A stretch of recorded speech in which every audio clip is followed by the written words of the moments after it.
Cette semaine, on vous propose une comédie américaine déjantée, Another Period, un polar sombre et profond, The Night Of, une virée dans les cages de Free Fight avec Kingdom, une rencontre avec des bébêtes extraterrestres dans Branded, et on finit avec un tour au cinéma avec l'équipe de la web-série Popcorn Show.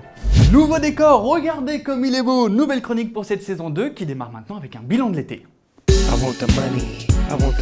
Créée par ces deux actrices principales et produite par Ben Stiller, la comédie américaine Another Period relate la vie de deux héritières, Lillian et Béatrice Bellacourt, de leur famille et de leurs domestiques. Alors oui, si le pitch peut ressembler aux périodes drama anglais d'Downton Abbey, la comparaison s'arrête ici. Se comportant comme des princesses avides de reconnaissance, bien incapables de vivre seules et rétrogrades, les deux sœurs sont d'une méchanceté sans nom, leurs bêtises sont sans limite, elles multiplient les coups de vache et les piques bien acérés, autant envers leurs proches qu'envers leurs domestiques. Les domestiques justement feraient presque figure de héros à côté d'elles. Et pourtant ils en tiennent une couche eux aussi.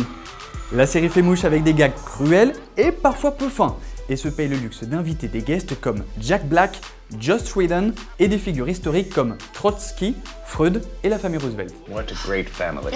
Elle assume les codes de la télé-réalité bling bling et nous invite à répondre à cette question de société. Avons-nous raison d'ériger de pareilles personnes au rang d'idole? Vous avez 4 heures. Another Period en est à sa 2e saison et est diffusée sur Comédie Centrale. The Night Of fait partie des belles surprises de cet été 2016, diffusé début juillet sur HBO et en US+24 sur OCS. L'excellent premier épisode de cette mini-série de 8 épisodes, adapté de cette série britannique Criminal Justice, nous fait suivre la descente aux enfers de Nazir, Naz pour les intimes, jeune homme de la communauté pakistanaise. Tout commence pourtant bien. Il emprunte le taxi de son père pour se rendre à une soirée, rencontre une jeune femme et finit dans son lit.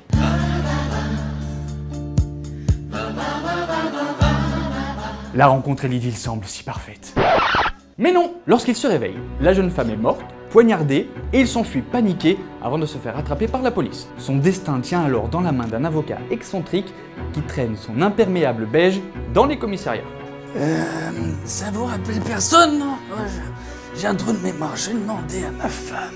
Incarné par le génial John Turturro, cet avocat voit sa vie gâchée par un problème d'eczéma au pied. Âme sensible s'abstenir. The Night Of va plus loin qu'un simple procédural. La série met en lumière les défauts du système judiciaire américain, qui finit par broyer la vie d'un gamin innocent, même si la personnalité de Nazir se révèle au fur et à mesure des épisodes plus complexe qu'il n'y paraît. C'est passionnant de bout en bout, la réalisation est léchée, les multiples ramifications de l'histoire sont très bien gérées, et le casting est impeccable. What happened, Naz? Bref, on en redemande. En France, la série est exclusivement diffusée sur OCS City. Allez, direction les cages de Free Fight avec la série Kingdom qui suit la famille Kurlina, adepte de cet art martial, dont le père, Elvi, tient une salle d'entraînement, la Navy Street, en Californie, avec sa copine et associée Lisa. Pour ceux que le Free Fight rebute, je vous rassure, le thème n'est qu'un prétexte à étudier des personnages un peu tarés, jonchés de failles et terriblement touchants. Que ça soit la mère, Christine, les fils Nate et Jay, ou le père, tous doivent combattre à chaque instant leur propre démon intérieur. Et à la limite plus que l'adversaire sur le ring. Mais le personnage le plus intéressant reste Lisa, qui doit trouver sa place au sein de ce milieu d'hommes et qui passe son temps à essayer, avec patience, de réparer les erreurs de chacun. La saison 2, en cours de diffusion sur OCS Choc, réussit le tour de force de se hisser au niveau de la première saison, et on retrouve avec un immense plaisir et beaucoup de tendresse ces personnages atypiques et émouvants. Soulignons également la précision du jeu des acteurs, grâce aux scénaristes qui ont intégré dans l'histoire la vie réelle des comédiens. Alors c'est sûr, ça frappe fort. Mais Kingdom arrondit les angles pour devenir une série profonde, attendrissante et addictive. Laurel est embauchée par son frère Luc, un sénateur démocrate, pour l'épauler dans son parcours professionnel. Au fur et à mesure de ses déambulations dans la Maison Blanche, elle se rend compte que des insectes extraterrestres prennent le contrôle des humains en s'implantant dans leur cerveau. Voilà le scénario de Branded. Le couple King, créateur de The Good Wife, change radicalement de registre avec cette série qui s'amuse à mélanger tous les genres, politique, science-fiction et même comédie musicale avec ses Previously One. You know your day was lousy when somebody's head explodes on you.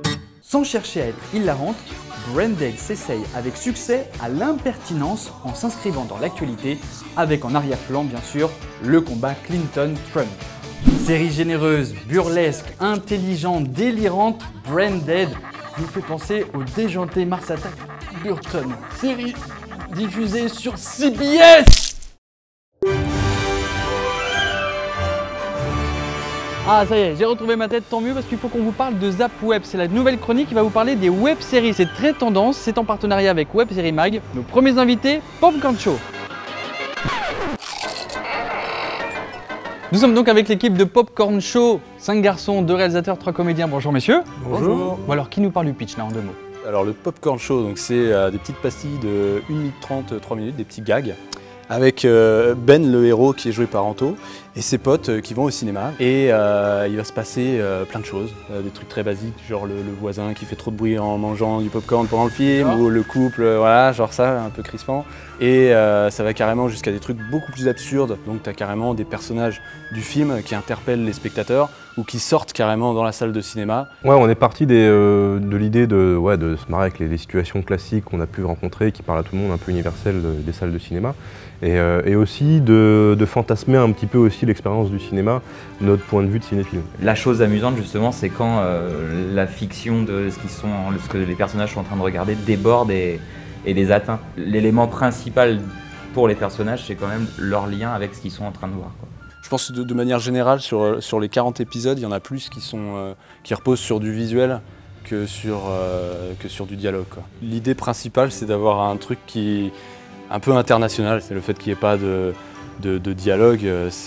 Voilà, on se repose juste sur de l'action, sur des acteurs, sur des trucs marrants. Ah, c'est quoi la suite? La saison 2, là, on est en train d'y réfléchir très sérieusement. On reste toujours dans le cinéma? Alors ça sera On verra. à découvrir. On verra. Il n'y a pas une petite exclue pour nous là?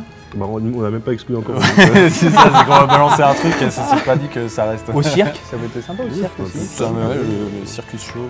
Comme ça les comédiens pourront jongler un peu. Ça vous tente?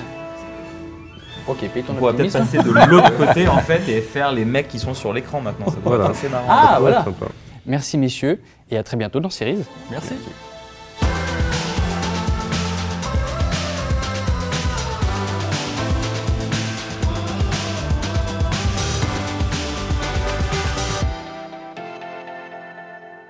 Bah merci beaucoup. Bonne soirée. Bonne soirée. Bonne soirée. Au revoir.